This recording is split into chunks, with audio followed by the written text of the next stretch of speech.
Thank you. Welcome everyone to ACDE number 220. A couple things on the agenda today. As as always, we're going to talk about Fusaka, um, some updates on the DevNets, and then we can follow up on the thread around the scheduling of the different testnets. Wanted to make some space if there's any updates on Glamsterdam with regards to the progress on the headliners, so EPBS and block access lists. And then the testing and specs teams from the EL side are working on merging the two repos, so they wanted to discuss the implications of that. And to wrap up, we have a bunch of EIPs that people wanted to discuss, so we can go through those. Also, as a quick heads up, I'll be on leave starting at the end of this month. And so from not next call, but the ACDE after that, Ansgar will be chairing until the end of the year. So yeah, you will be stuck with him for several months. Just kidding. But yeah, thanks Ansgar for stepping in. Okay. To kick us off, I don't know if Barnabas or Perry wants to give an update on the state of Fusaka DevNets. Yeah, I can give us an update today. So we have Fusaka DevNet 3 running for the last couple of weeks now, and we did another round of non-finality testing. The DevNet was left in the non-finalizing mode for a couple of days, and then we healed it yesterday. Participation rates went up until 62-ish% and then back down to 50 something. While looking into it, it doesn't seem to be purely Fusaka related. There's about 8-ish get instances that complain about new payload v4s, which seems completely unrelated to Fusaka and would probably help with finality. I've pinged the team and I guess they're investigating it, but we don't have too much more there. On interrupt, there's also a recovery summary thread. So have a look at the thread. It mentions which instances are how far away from head, and it would be nice if client teams can start looking at the instances and figuring out what the remainder of the issues are. But in general, stuff seems to be progressing. And yeah, good job there. Um, okay, cool. Get apparently has a PR, and I can apply it soon and see how that goes. The other piece of testing information is we have DevNet 5 up and running. I can share the link in the chat. Note that we have, when you try to SSH in from now on, we have a SRV prefix after the server name. So it would be, for example, lighthouse nethermind1 dot srv dot Fusaka DevNet 5 and so on. It's for our new DNS setup so that we can handle more nodes. This will be the format we use going forward. So it is a breaking chain. So please update scripts, whatever you're using. We're at 99.5% participation. The remaining 400 validators are just validators we have to use at exits and for some other actions. And we plan to do those once we're at like epoch 256 or closer to the Fudu transition so that we can make sure that the queues are full during the transition. But yeah, we have the Math stack running. And the plan is that there's one BPO that happens roughly every day. And in each day, the Mav stack will be running with withholding blobs for 12 hours. And for the remaining 12 hours, it'll be without the Mav stack. So we should have 12 hours of data for each set times 5 pieces of data sets. And by next week, we should have everything ready for the analysis. There's a Fusaka analysis doc that Sam has shared in a thread on Interop. I've tagged all the EL and CL teams on there to have a look. I can paste another link here, and this will specify everything we're going to look at for the DevNet. So we have scripts ready. It should be a quick analysis once the data is there. Does anyone have any questions?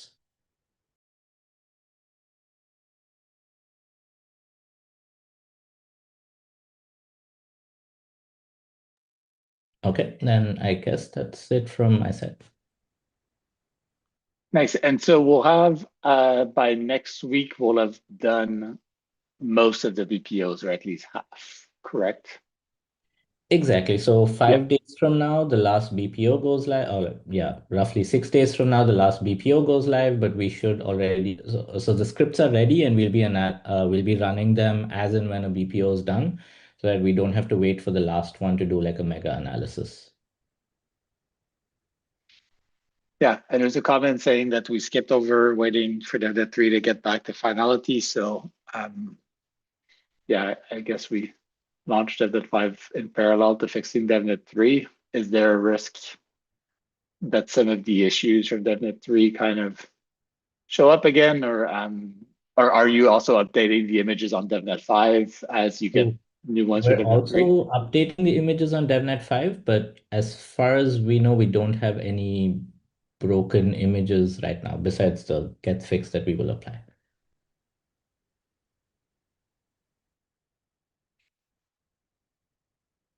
Got it.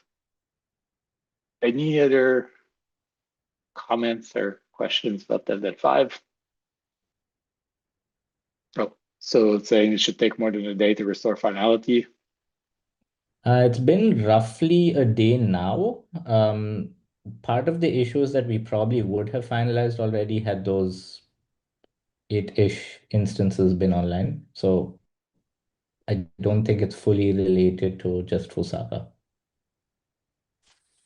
I'm just trying to figure out because you started at like 2 a.m. yesterday. Like, what's the expected time to recover for this? With the 4-ish days of non-finality and half the network, I'd imagine in about a day, the network should recover. Okay.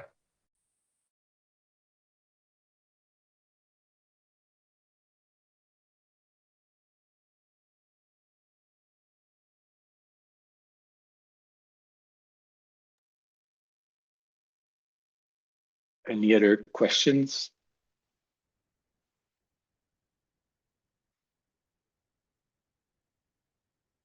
And so I guess just to be clear then, the expectation is DevNet 5 should go relatively smoothly, and unless there's any issues that come up that we didn't anticipate, it would be the last DevNet before moving to testnet deployment. Is everyone on the same page about this?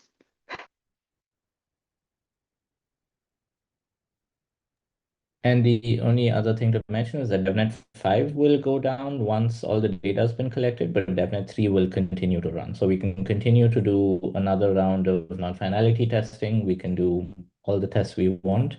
And the benefit of DevNet 3 is that since it's been up for a while now, the state continues to get bigger. And yeah, it's a nicer location for testing. Nice. Oh, there was also one more update. So Barnabas has been looking into shadow forks and was able to do a local Holeshki shadow fork. Once clients start making releases or indicate that they have all of their PRs merged in, we'd also do a shadow fork before Holeshki and before all the testnets.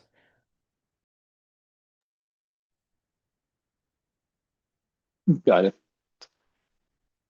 And there's another comment about Lighthouse getting bad responses from get blobs around the transition.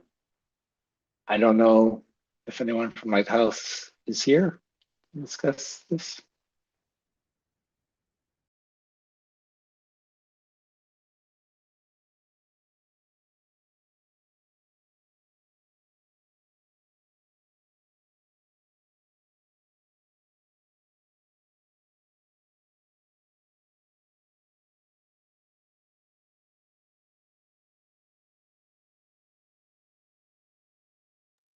Okay.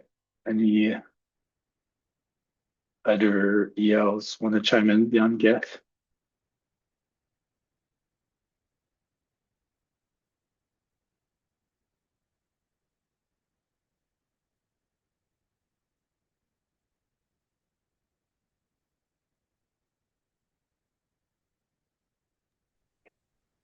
How do other ELs deal with the conversion of like the legacy blobs at the fork boundary.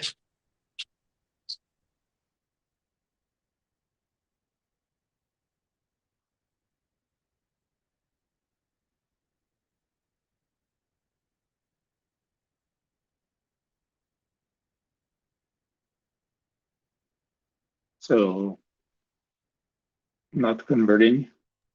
Yeah, I think when we had the discussion earlier, all the clients said that they would just drop and get who wanted to do the conversion.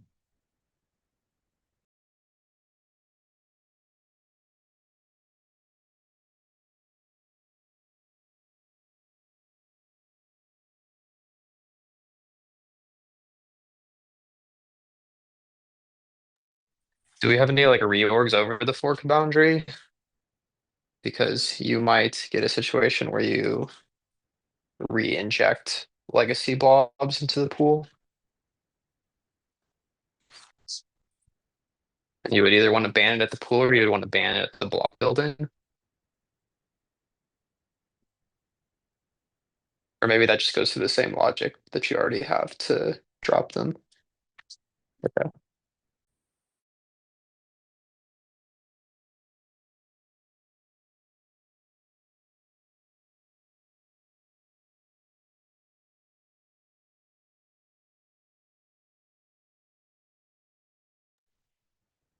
This seems like it gets filled out at the block building level, and then the transaction pool gets cleared at the fork. Is this what get does or no? I mean, we were planning to convert them, but if everybody else is dropping them, we might consider this.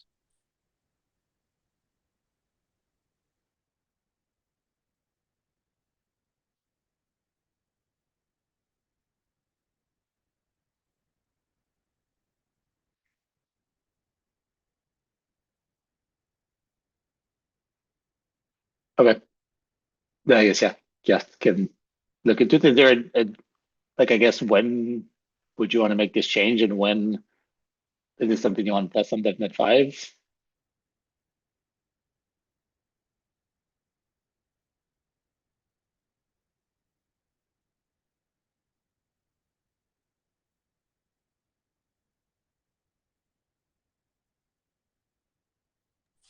Is that for me? Yeah. Okay. Like Yeah, I mean, we're actively like looking into this right now. So I honestly don't know if we'll continue down this path of conversion. That was the original plan, was to start a thread to convert the legacy transactions, the legacy sidecars at the transition. So if everybody else is not doing that, it's definitely easier to just drop them. We need to understand the ramifications, but that obviously seems great. And we'll either test it on DevNet 5 or we'll test it on the testnets. got it.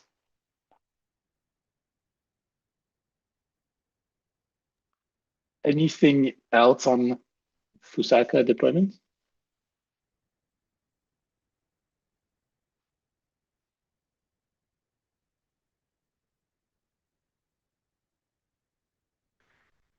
Okay, so there's a comment about the timeline in the chat. Before we get into the Fusaka specific timelines, like I wanted to bring up this PR about the process. So we've talked about this a couple times in the past few calls. Basically, after the Pectra issues, we put together this process for deployment, and then we'd never kind of ironed out the details around the test nets. We kind of said we would get back to them and never did. So we were stuck with the like 30 days that was there as a placeholder as the default. So we reached out to a bunch of L2's infra providers to try to get some feedback. And I guess there's a couple points that would be good to align on today so we can agree on the process and then figure out what we do at Fusaka. The first is,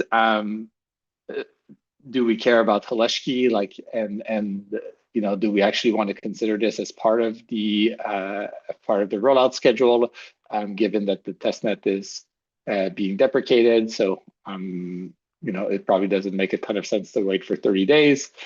The second is, what's the delay reaction between the first testnet, like first quote unquote supported testnet, and the client releases. It seems like 2 weeks is kind of the bare minimum that people would be okay with, but it might be a bit short in some cases. And then the third point is whether we're comfortable setting a block or a slot for mainnet before we've seen all the testnet forks. Reason for this is that when Petra went wrong, we kind of already set these and then had to change them because there were issues for the testnet. So we may prefer to wait until the actual testnets have all forked.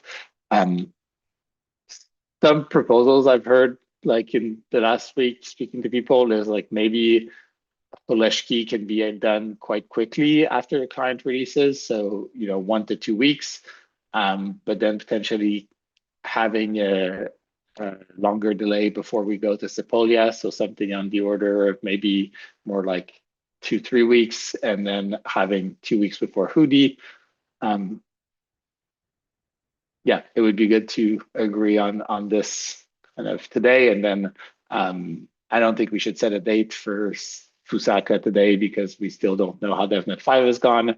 But assuming everything goes right in the next week with DevNet 5, by ACDC next week, we should be in a good spot to set dates. But yeah, maybe to start with like Holeshki, like would people feel comfortable having like 1 week between the releases in Holeshki, or 2 weeks, or what's like the right amount of time there?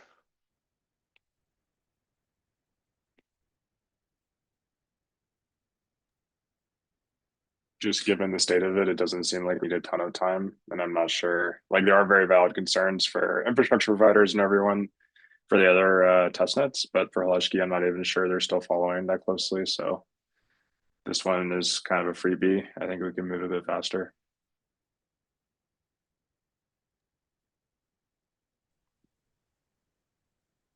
But yeah, I'd love to hear what other people think. Like if we said client releases and then a week later do Holeshki, is that enough time to actually get the releases out?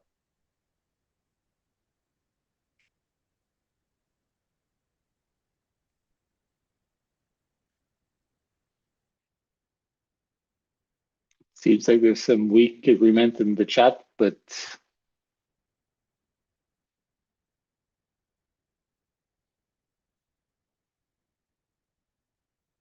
yeah, so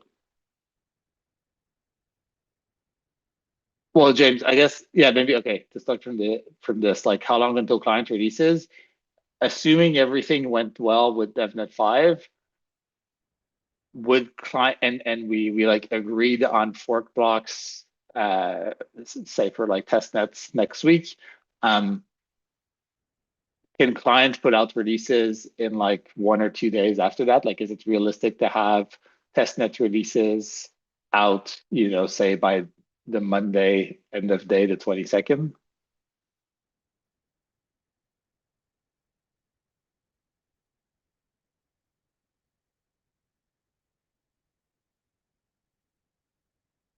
I guess, yeah, does any team have an issue with that? So like assume everything goes right with the testnets.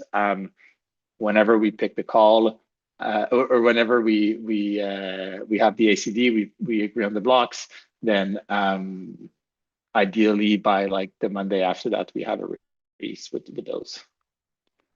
And so this means that, like, yes, assuming this was next week, we aim to have releases by the 22nd. So we would fork Holeshki on the week of the 29th, whenever there's like a nice epoch boundary, historical accumulator boundary block.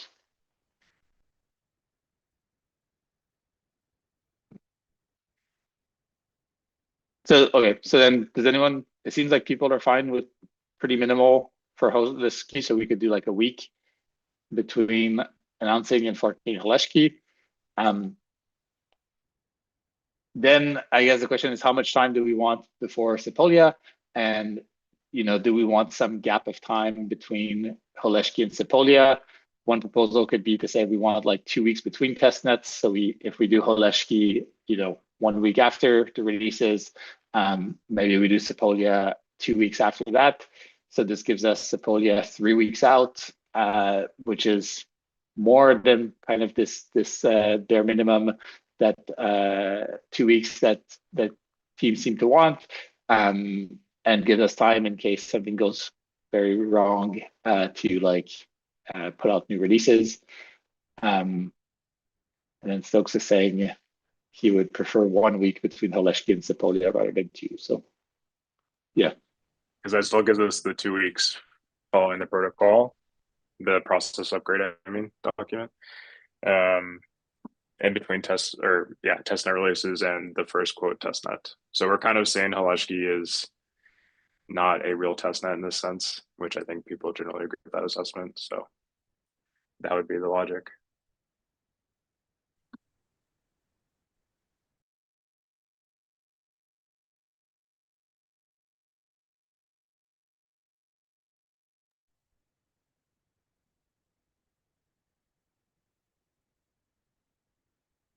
Did people think that's too quick or that's fine? One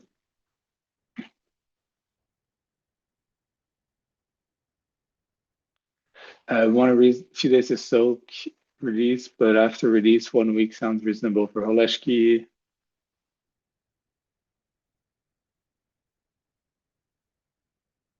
One week is fine as long as we're not doing non-finalization testing. So yes, on the test nets, we were not doing that. Okay, so all these teams that are saying that 1 week is enough lead time to push a release, we just said earlier, is 2 days enough lead time to push a release? So like assuming that on Alcor Devs, we pick the blocks, if we pick Holeshki and Sepolia, is it realistic to have those in the same release, or do people want separate releases for Holeshki and Sepolia?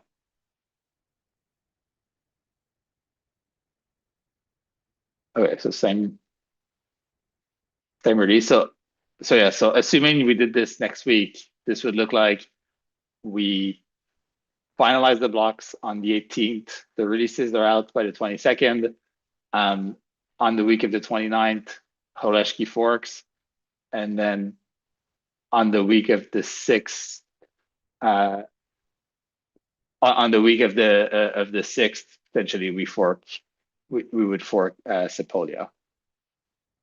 And that would be 1 week between the test nets. If we wanted 2 weeks between the test nets and like 3 weeks between the release, then we'd be forking Sepolia on the week of the 13th. So yeah, do people have a strong preference between 1 or 2 weeks between Holeshki and Sepolia?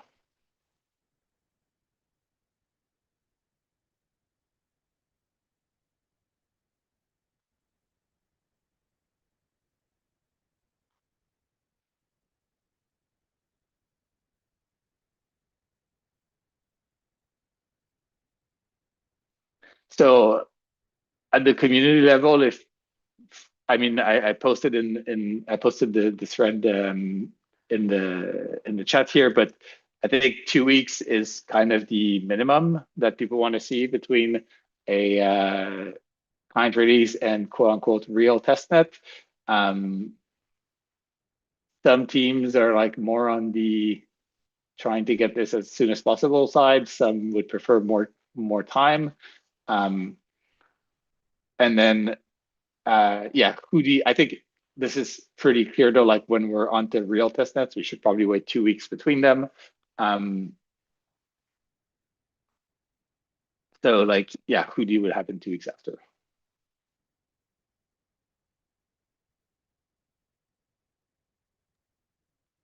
Two weeks after Sepolia, you mean? Yeah. Yeah, okay. Yeah, so like between production test nets, I think everyone agrees we should have 2 weeks. I think between like the releases in mainnet, everyone agrees we should have 1 month. The question is between the first releases and the first test net. do we want this 2 weeks okay, and how do we count Hoodie?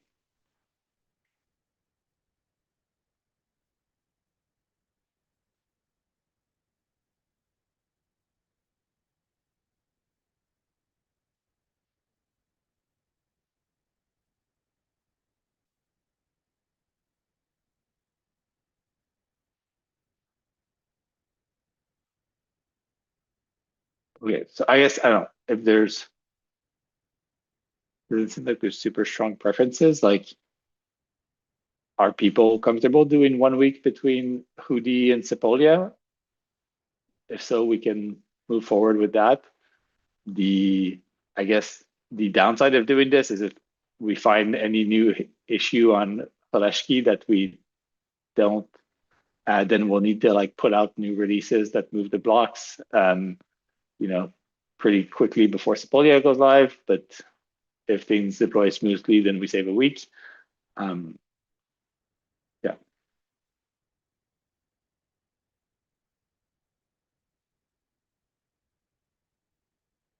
Okay. Like client is saying we should do 2 weeks. How do other client teams feel between them? 1 and 2 weeks.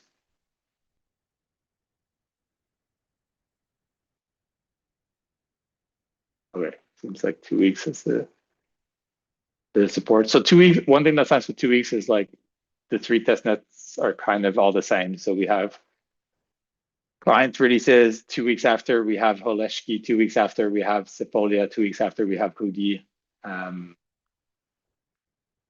Okay, there seems to be some support for that. So does anyone feel strongly about 1 week? Otherwise, I think we just stick to 2 weeks. And this makes it also easy to just merge the changes where I think we would just agree that any testnet should just be 2 weeks after the releases and make that the kind of official process. And then in this case, we kind of get a deprecated testnet as the first one. And then, okay, so last point on the process doc then is when do we want to set mainnet blocks? So do we want to wait until Hoodie has forked successfully before we set a mainnet block so that we don't have to change it?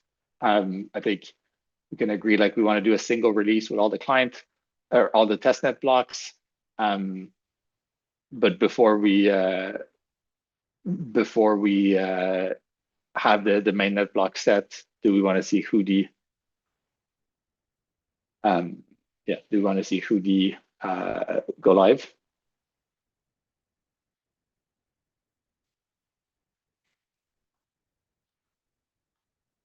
I mean, this is what we had in the document, and it was there, at least for a good reason in the context of Pectra.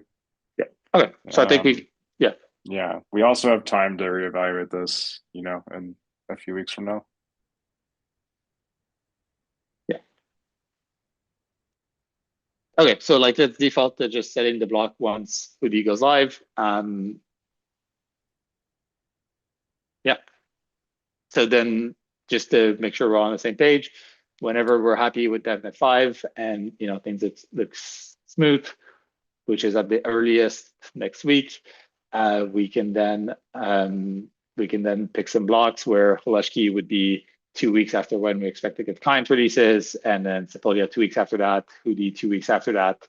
Then once Hoodie has like safely upgraded, we would pick blocks for mainnet and have a month between those blocks and the actual upgrade going live.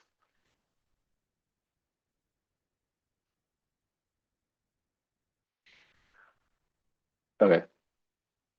And then I'll get the PR merged that kind of reflects all this later today.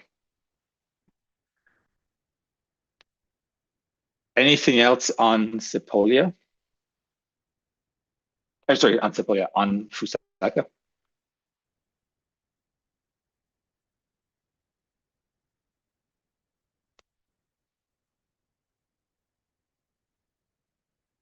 Okay. Then for Glamsterdam, I want to check in if there were any updates on block access lists or EPBS people wanted to cover on this call.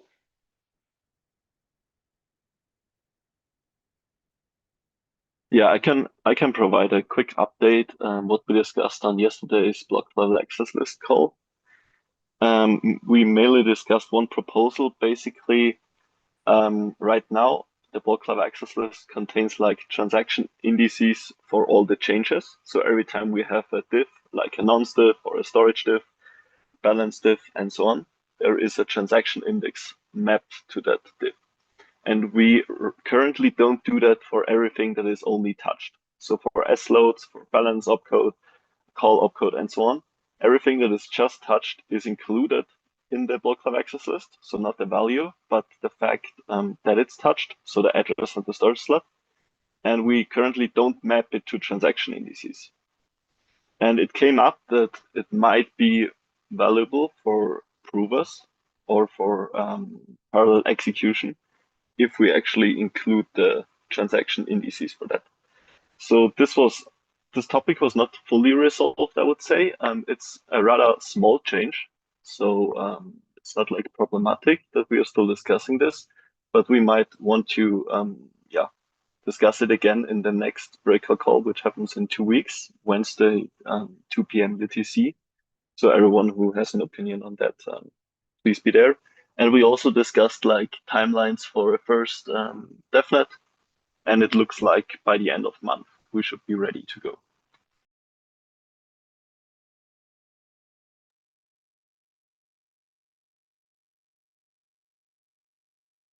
Okay, thank you. Karen said that there's a EPBS breakout on Friday. Anything you want to share on that? Well, nothing. I would just say join the breakout call. I mean, like we're actively working on the spec and the spec test and finalizing the scope for DevNet 0, which is end of October. So yeah, if any clients implementing EPBS, I will highly encourage joining the breakout call.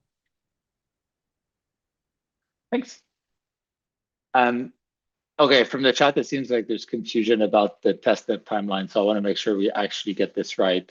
So we said 1 week between Holeshki and the client releases because the testnet is deprecated.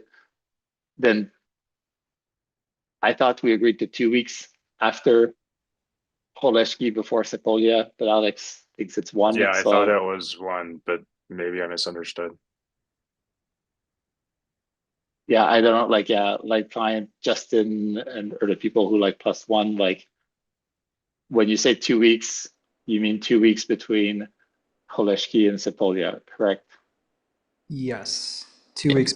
2 weeks for all the downstream testnets.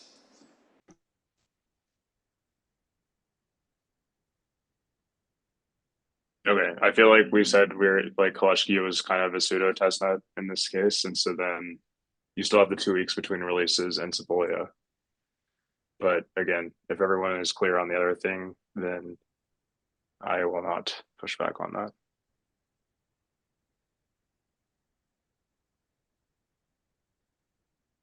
Yeah, I guess, just to be clear, that's what people wanted, right? Like, so 1 week before the end of life testnet, after that testnet goes live, 2 weeks before the next testnet, and then 2 weeks, like 2 weeks between all the quote real testnets. Yes, and I would also make the argument that it might be worth doing 2 weeks on an end-of-life testnet because it gives you more time to actively abuse it. But I'll leave that to our testers to think about.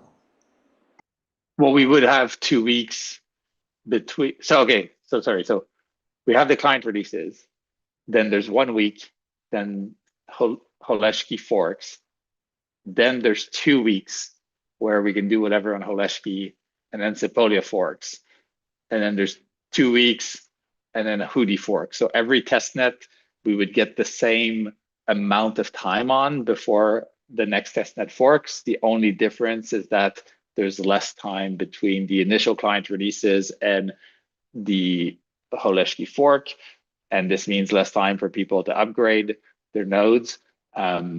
We control still the majority of the nodes on Holeshki, I believe. So, it's like a very small set of people that actually have to upgrade their nodes for the hard fork to work. But if we leave 2 weeks between Holeshki and Sepolia, we do see as much data on Holeshki as on the other testnets. I stand corrected, and that sounds great. Okay. Does anyone not like this plan?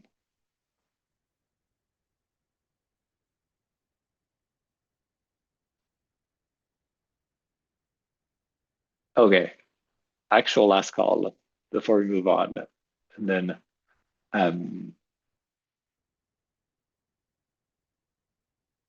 yeah, I'll make this as clear as I can in the PR after this call.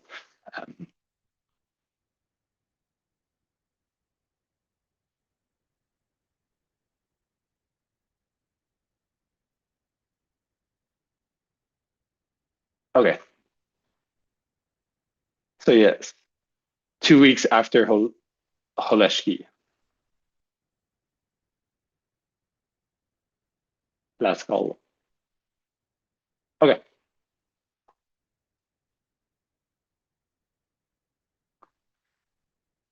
Okay. Sweet. Sorry. So back on track.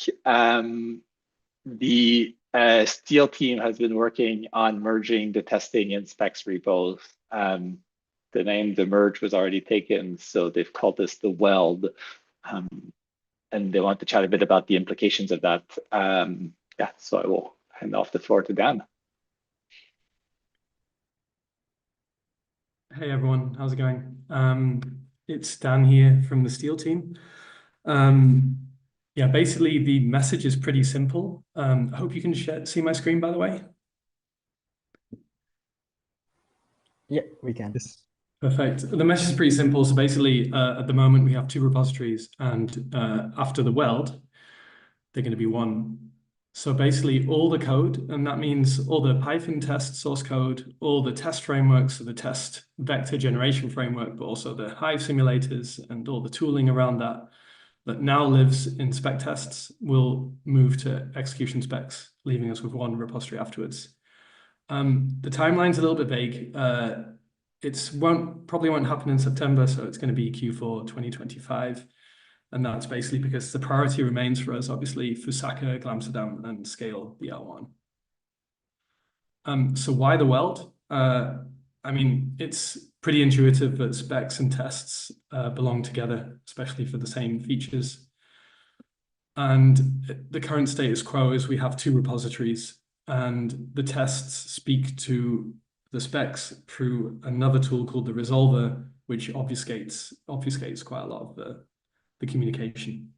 So the aim is really to provide better developer experience for spec implementers and test contributors. So there'll only be 1 clone afterwards. You don't have to worry about 2 configurations and then configuring 1 repo to talk to the other. There'll be no more version incompatibilities between the specs and the tests. And test coverage becomes extremely simple, just a simple command line. And another nice advantage is that because we lose this resolver, we can drop straight from running test code into the spec in a debugger. So what changes for developers? So for spec devs, so what's the situation right now? For spec devs, basically you make PRs in specs, and for test devs, you make PRs into tests. And client devs currently download releases from execution spec tests. And after the Weld, to be honest, not that much changes. For spec devs, they continue as before, but they have their tests. Test devs, now they direct their PRs to execution specs, and we will still publish, for client devs, we will still publish our releases on execution spec tests as tables. So basically, there's no change for client devs. They don't need to worry and update their CIs for that. So we really hope that this will go through with minimal disruption. It should actually only really affect East contributors, so to the tests. Obviously, we'll have to close, hopefully merge all the pending PRs in the test repo. We will allow for a small time where we won't try not to accept any external contributions. while we do a little bit of cleanup. The main reason is due to line length change. We just don't really want people opening PR straight away and then having to rebase their new PR immediately. That just seems a bit pointless. So there will be a little freeze, but it won't be very long. And then afterwards, testers can then direct their PRs to execute and spec tests and continue with the same tooling as before. So it should be quite seamless, but they'll just have a better developer experience. So if there's more details on the blog, if you want to understand a little bit about the architecture now and why that's so cumbersome. But basically, we hope this will be a big win for EIP authors who want to spec out their EIPs, and they'll just be able to more seamlessly and more quickly work with our tooling. So we hope it's a big win for the ecosystem. That's about it. If there's any questions. Thank you. Sounds exciting. Any questions?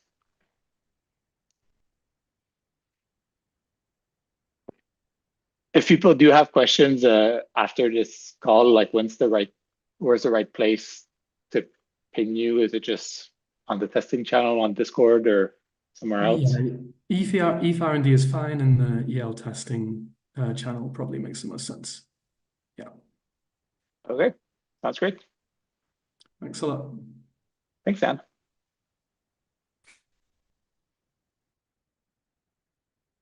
Oh, yeah, there's an access issue on the slide, so probably need to change the permissions there. Oh, let me fix that up. Sorry. Good.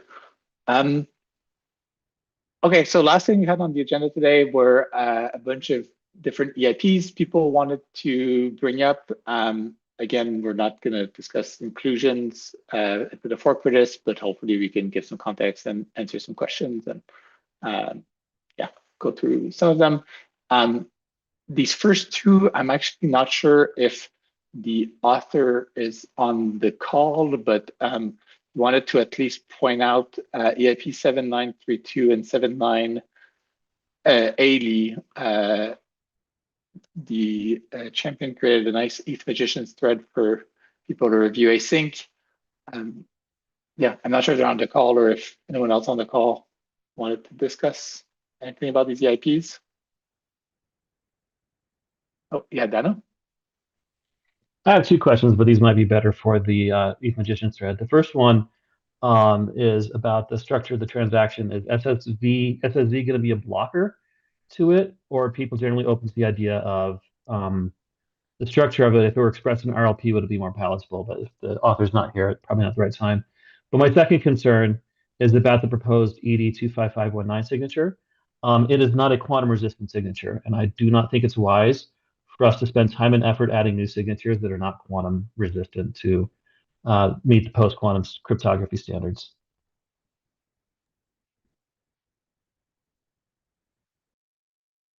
Thanks. Anyone else have thoughts, comments on this? Yeah, Felix? Yeah, I would also say that it kind of seems like if we're going to add support for one more like specific elliptic curve in transaction signatures, it would be much wiser to spend the bandwidth we have to just enable like account abstraction or things like that, because bifurcating on the number of like elliptic curves we support is not I don't think it's a good use of. It makes no difference basically.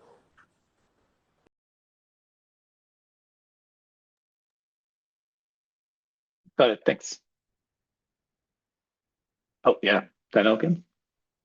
How about non-elliptic curve algorithms like, say, Falcon or dilithium? Should we be bringing in precompilers for those? I see there was a couple of old EIPs about it that got closed for stagnant. But if one of those were to be revived, would you be amenable to bringing those in the Glamsterdam timeframe?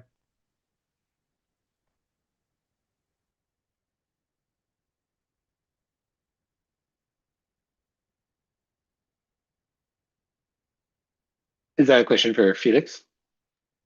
Felix or any other core dev that wants to answer. I'm sorry, I did not fully understand the question. So Are you against bringing in new signatures in general, or just the elliptic curve ones? For example, there is a couple of EIPs that were proposing Falcon, which is a post-quantum signature algorithm. If one of those were revived, would you be okay with bringing that in as a precompile? It's something I'm actually working on right now, but I want to see if there's any problems in advance of doing that. I mean, the way I understood the proposed EIP is that it is not just specifically about this type of signature. It is trying to somehow create a framework for introducing more signature types as precompiles, but also as transaction signatures. So that part, and I mean, maybe it's a step in the right direction in some way that someone is trying to tackle this by saying, yeah, the basic protocol should support different types of signatures. I mean, this is a big step for Ethereum to just, start this at all. But we always so far like had it in mind that we will just keep working on account abstraction until we get it to work. And then this is going to fix this issue because nobody will be signing transactions anymore in the like traditional way, sort of. And then the danger with adding, I mean, with precompiles in some way, it is like the policy has always been, right, that we can add specific cryptographic operations as precompiles. And in the next fork in Osaka, we are adding the SecP256R one, finally, after a long time. So I feel that adding precompiles is never the issue, even for elliptic curve. Someone has to propose it and a good case has to be made for it and the gas calculation has to be justifiable, but then like adding precompiles is basically always fine. Changing the transaction signatures it's just basically never been done. So that's why like any new proposed transaction signature scheme is gonna face the question of should we do it at all, because it's just not been done before. And there's some couple other uses of signatures. Now, for example, we have the 7702 delegations. And I mean, it just opens the floor to all these questions. Like, I mean, so far the definition of an Ethereum account is like, it's just the hash of the key on this curve. So how does this change when we introduce different curves for transaction signatures? Like there's all these questions and these questions they need an answer. Yeah, it's going to be a long way. We are kind of working against somewhat artificial deadline. Whether or not you believe post-quantum computers are going to happen in the next 5 or 10 years, the NFT and the financial task forces that are supporting transactions like this are saying that we need to deprecate ECDSA by 2030, and we shouldn't be using them by 2035. So there is kind of a deadline. We can't just keep tooting forever on account abstraction. We need to get some workable solution. And given it the speed things work, we should probably be starting now. Yeah, but I think in that case, the easiest way, like I'm not the best person to answer this, but from my personal view, I would say that like we should choose one specific candidate and focus on that and not try to introduce a generic framework for signing transactions. Just basically just use the PQ and algorithm and then really try to make everything work with that. Like that would be my personal way to approach this. Okay, just because we have a bunch of other EIPs to cover, maybe let's do Carl, Antonio, and Justin, and then we'll move on to the other ones. But yeah, Carl. Right, yeah. I like for the Edwards curve, I think with R1 and trying to move over potentially to post-quantum signatures or with the timelines mentioned, then yeah, I'm not so sure it makes sense. But that we should be open to rehashing this in the future. For the quantum signature schemes, I think more the issue here is like picking the specific one. Like we can pick things today which are like easy to go with, and we are like pretty confident or secure. The concern is just we end up checking ourselves again or something similar. And it would be great if we can avoid that. I don't think there's like a huge deadline. Like we can still ship this later, and we're not like confined to being able to like we have to ship this now because otherwise people aren't going to be able to change in time and those kinds of things.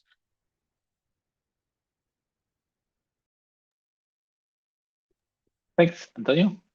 Yep. Just like checking people are aware of the fact that we are working on some Falcon EIPs to be proposed. I don't know for which actually hard fork. And if someone is interested, I kind of wrote 3 articles at the beginning of the year where motivates why Falcon was actually chosen and what the future looks like from our perspective. That's about it. Thanks. Yeah, if you can post the link, that would be great. Okay, I'll put on the chat. Thank you. And Justin? I'd like to maybe say that we should prioritize the ability to abstract out the signatures from the transactions earlier in our process rather than later, because regardless of what new signature scheme we go to, the contract, I'm using scare quotes here, with that signature algorithm could change. So for instance, if you have an algorithm that doesn't have an easy EC recover to get the public key back from the signature, you now have to design an abstraction that includes some way of signing over that to verify it. So there are some almost schema questions that we need to resolve fairly early in order to adopt a wider range of these signatures.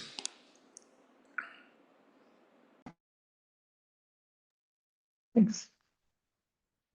Okay, let's move on to the next set of EIPs. So Tony had 2 EIPs he wanted to bring up, EIP 7976 and 7981. Yeah, Tony, please. Yeah, just some quick context on those 2 EIPs. Both of them tackle the worst case block size. We already reduced the worst case block size quite effectively in Pectra with 7623. And the first EIP would basically just raise the floor cost. So this is like a constant change from 10 to 15, which would mean the worst case block size would be further decreased by 33%. And around 1.5% of the transactions would be affected. So we already had some affected transactions. I think it was like 0.9 with 7623. And now this would increase slightly, but it's still like a very big worst case block size reduction for only very few users being affected, those that use a lot of call data. And the other EIP is proposing to put a data cost on top of 2930 access lists. So right now we price access lists only for their storage, and this led to the situation where access lists can be used today to create the worst case block size. So today the worst case block size uses like call data and access lists together, because for access lists you only pay storage and nothing for the actual data footprint. And this EIP would basically, in a friendly way, deprecate access lists. So they would still be possible, but you would pay more for them. So from an economic standpoint, it would not make sense anymore to use access lists after that. I think this makes sense, but yeah, happy to discuss it. And right, the size reduction will be like 21% for putting the call data costs on top of access lists, which means for a 0 byte and for a non-0 byte, you would just pay the call data prices for your access list.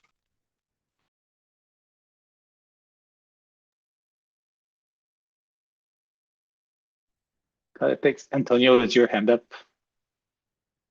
for this?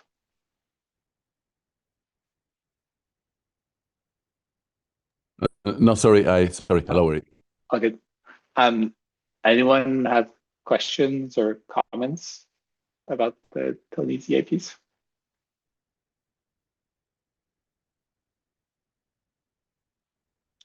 Oh, yes, Lucas. Quick comment from me. So I think with PALs, right, with block access lists, standard access lists don't make any sense for block processing. So it's good to remove them from block history. I kind of agree with that. But I still see a potential usage for those access lists in block production. So that would be a good question. Should we try something instead for block production? And you can always simulate it yourself by being a block producer and get that access list. But on the other hand, that takes resources that are centralized compared to resources that are decentralized. So that's a good question. About the next thing we should probably tackle post Amsterdam, which is working on potential ways to optimize block building and not only block processing. So just a comment general, but I think in general it's fine to remove them at the moment.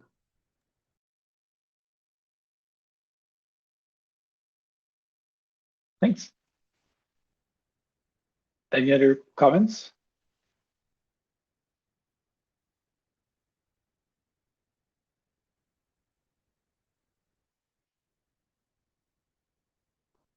Okay.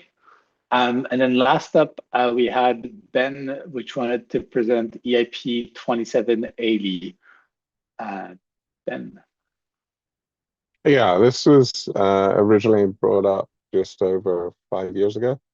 I went back and listened to the ACDE at the time, and there was some concern about state growth, and that's solved by so this is reducing the transaction base cost to 6K, and the state growth is resolved by, if you create a new account, to charge the same as call, which is 25K gas. Whereas at the moment, a base transaction is 21K, and it doesn't matter if you create an account or not, it's charged the same. So it'd reduce it to 6K, and then if you create an account, it would charge 25K on top. And that would give us what is it, on average, is the equivalent of putting the gas limit up to 50. Sorry. About 52 megagas from 45, so it's quite a bit different. And it specifically targets that first bit of the transaction, and we know from perfect testing we can handle this. And all our worst case scenarios like mod XP, etc., how we generate those is in single large transactions. Because if we split them up into individual transactions, then essentially all the opcode costs and everything are irrelevant because the cost of a single transaction is so high.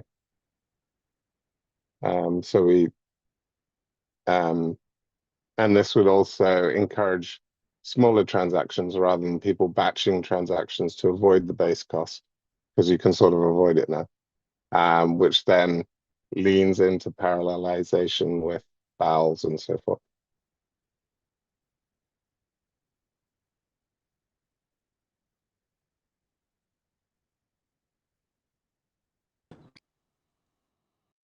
Thanks. There's a comment in the chat. All right, fine.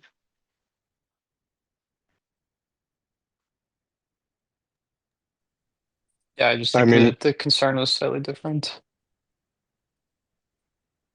I mean, yeah, but that sort of leans into generally increasing gas limit regardless. Right. Which we're doing anyway. Yeah, but 5 years ago, that was like the thing we didn't want to do. I'm just trying to say that, like, I don't think that there's a change to this EIP that like fixes that concern. I think it's we decided we don't care as much about that concern. Yeah.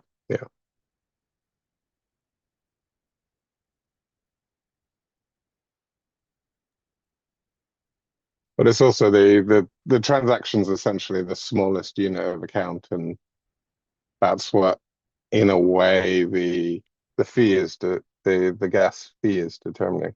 But it's very large at 21K.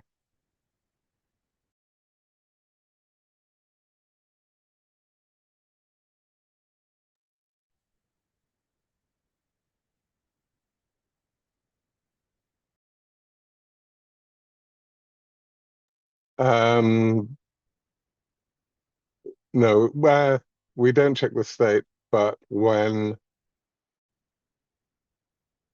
you're sending to a new address, if you're creating an account from that, then you add.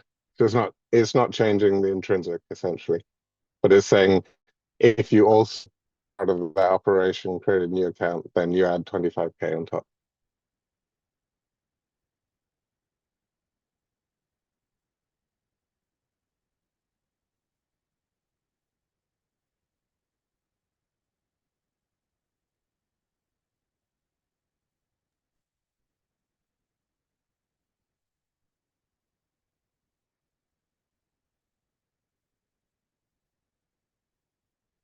Okay.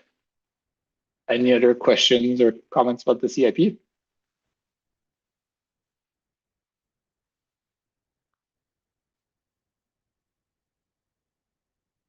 If not, yeah, that's pretty much everything we had on the agenda. One thing, so at the start of the call, I mentioned Ansgar would be taking over while I'm away. He was a couple minutes late to the call, but he wanted to also say a few words about, yeah, how he's planning to approach this. So, Ansgar, the floor is yours. Yeah. Hey. I mean, yeah, I don't think I've much to say. I'm very of course looking forward to just filling in for a little bit here, and I'll try my very best to do a good job. The one thing that I did want to say briefly is just that, especially because I think timing wise, a lot of the kind of those weeks that or like this kind of few months that I'll fill in for will be kind of specifically the Glamsterdam kind of scoping discussion and whatnot. And given that I will also basically at the same time participate in that discussion as someone with strong opinions and with kind of involvement in some of the kind of EIPs discussed, I'll try very hard to make a very clean separation between participant and moderator. But if there ever is moments where you feel like where anyone gets the feeling that maybe I'm kind of failing at that, or basically just in any way basically like bias the decision towards in any way, please like hold me accountable for that and reach out to me. And that's really like my intention very much is to avoid that. But I do think it's going to be a bit tricky. But yeah, other than that, I'm very much looking forward to filling in for you for a couple of weeks. Thanks. Okay. Anything else before we wrap up? Great. Well, yeah. Thanks, everyone. Let's see how DevNet 5 goes, and hopefully we get DevNet 3 finalizing again today, and we'll talk to you all soon. Bye-bye.